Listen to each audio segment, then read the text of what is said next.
All right, this is day 15 of me picking an album from this filter and working out to it and giving it a review. This is a series I've been doing called Muscle Music, and it's a very rainy day if you could not tell. So let's see what we get. Sly and the Family Stone. Okay, all right. It's a family affair.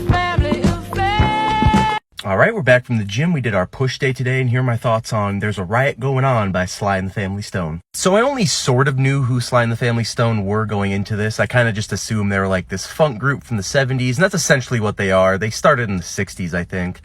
But they have more of like an R&B sound, more soul elements. There's even a track where he kind of has like a yodeling voice on it, which I wasn't really a big fan of. But the majority of it is like funk-inspired tracks. But that's a great sound. I mean, I love funk music. I think a lot of people probably take a lot of inspiration from them.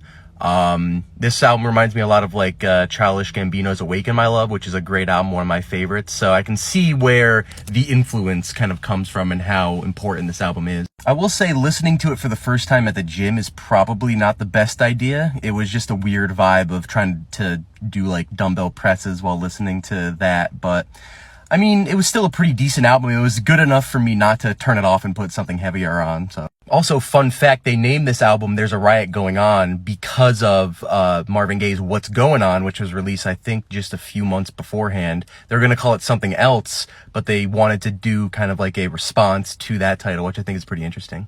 And on their Wikipedia, it says that they went for more of like a challenging and eerie sound compared to like their upbeat and happier music from the 60s, which I can't really speak a lot on because I haven't really heard those albums. But I wouldn't really say this album is dark or challenging at all.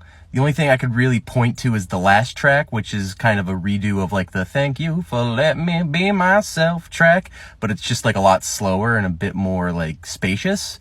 But for the rest of it, it sounded pretty happy and upbeat funk music, so I don't really know why. But if what Wikipedia says is true and they had a bit more of an upbeat and happier sound beforehand, I think it's really interesting how it mimics the civil rights movement and them trying to be a bit more together versus when it was on the decline in the 70s and they kind of had this Black Power movement rising up as well.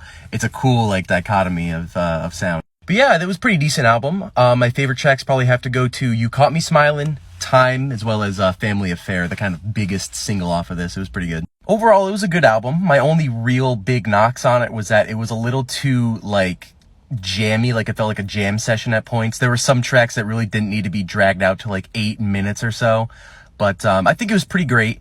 In terms of rating, I'm probably going to have to go to like a low to mid 7. I think maybe the first listen at the gym is probably not the best idea. Like and follow for more, unless it's got gets banned. Goodbye.